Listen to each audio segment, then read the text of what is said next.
Әлемнің түкпір-түкпірінен келген қазақтар Назарбаевқа түрлі түйіткілдерін айтып, мұңын шақты. Астанада дүниежүзі қазақтары қауымдастығының құрылтайына қатысқан президентке қонақтар Қытайдағы қандастардың тағдырынан бастап жеке шаруаларына дейін шешіп беруді өтінді. Президент ешкімнің мәселесін бейжай қалдырған жоқ. Шеттегі қазақтарға қолдау көрсету үшін үкіметке отандастар атты қор құруға және қысым көрген қандастарымызға араша түсуге пәрмен берді. Әлемнің әр елінде тұратын ең талантты, табысты еңбек етіп жүрген қандастарымыз 2 күннен бері Астанада жүр. Қонақтардың көбі сан тілде сөйлейтін жастар. Дүниежүзі қазақтар қауымдастығы құрылтайына жиналғандардың арасында кәсіпкер, ғалым, ұстаздар мен студенттер бар. Құрылтай қандастарымыз марқайсын, ой түйсін деп экспоға қарсы арнайы ұйымдастырылған, ал жат жұртта күн кешіп жүрген қандастарымыз осы мүмкіндікті пайдаланып, көкейлеріндегі түйткілді Нұрсұлтан Назарбаевқа жеткізіп қалуға тырысты. Германиядан келген Өмірхан Алтын елбасына Қытайдағы қазақтарға қысым жасалғанын айтып ашынды. Қаны қазақ деп қайнаған сізге бағанадан бері айтып жатқан дұғалы сөздеріңізге сене отырып, бір мәселені айтқым келіп отыр. Қытай елінің бүгін территориясында өмір сүріп жатқан ағайындарымыз соңғы уақыттарда аса қиын жағдайды бастан кешіп келеді. Қытай үкіметі өзінің негізгі заңына қайшы, халықаралық заңдарға қайшы, халықаралық адам құқықтарына қайшы ағайындарымыздың құқықтарын таптап, талай қиын қыстау жағдайлар бастан кешіп жатыр. Онда ағайындарымыз шырылдап жатыр. Президент бұл мәселеден хабарсыз екен. Қазақтарға жасап жатқан қиянат деген менің құлағыма келген жоқ. Бар болатын болса, елшілік арқылы біліп, сыртқы істер министрі арқылы оған біз тиісті көңіл аударатын боламыз. Қонақтар елбасы арқылы жеке шаруаларында шешіп алуға тырысты. Францияда тұратын кәсіпкер Мехмет Зенгин ұлттық нақышта перде тігумен айналысады екен, енді табысты бизнесін Қазақстанға көшіруді ойлап жүр. Бизнесімді Атажұртқа көшіріп, отанама пайда әкелу туралы шешім қабылдадым. Бірақ бұл бір шама қиын шаруа екен.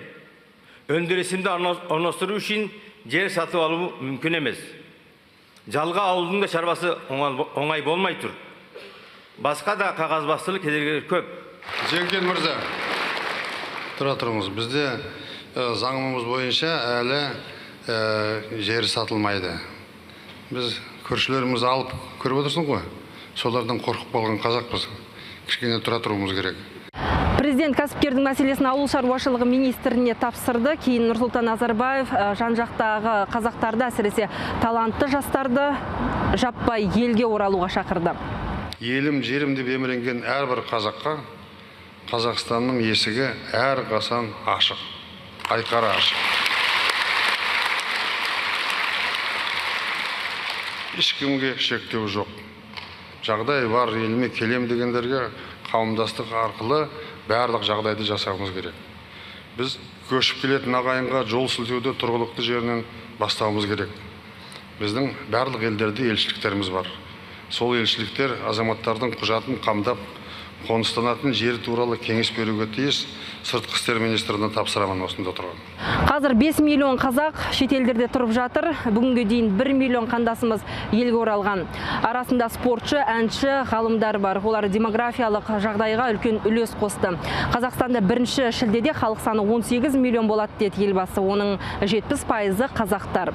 Сондай-ақ Нұрсұлтан Назарбаев бүгін дүниежүзі қазақтар қауымдастығы төрағасының 1 орынбасарында ауыстырды. Бұл қызметті 13 жыл атқарған Талғат Мамашевтың орнына Зауытбек Тұрысбеков тағайындалды. Елбасы шетте жүрген жастардың қазақ тілін ұмытып бара жатқанына да алаңдаушылық білдірді. Үкіметке осы мәселеге ара түсіп, оқулық әдебиеттермен қамтамасыз етуге пәрмен берді және елімізде де латын әрпіне көшу үшін 2025 жылға дейін күтпей мамандарға дайындықты қазірден бастауды тапсырды. Ал дүние жүзіндегі қазақтарға қаржылай қолдау көрсету үшін отандас деп аталатын қор құрылатын болды. Оған үкімет кәсіпкерлерді тартуы тиіс. Әлемнің әр түкпірінде жүрген қазақтардың құрылтайына қатысып келген астаналық тілшіміз Жәудір Оразхан болатын.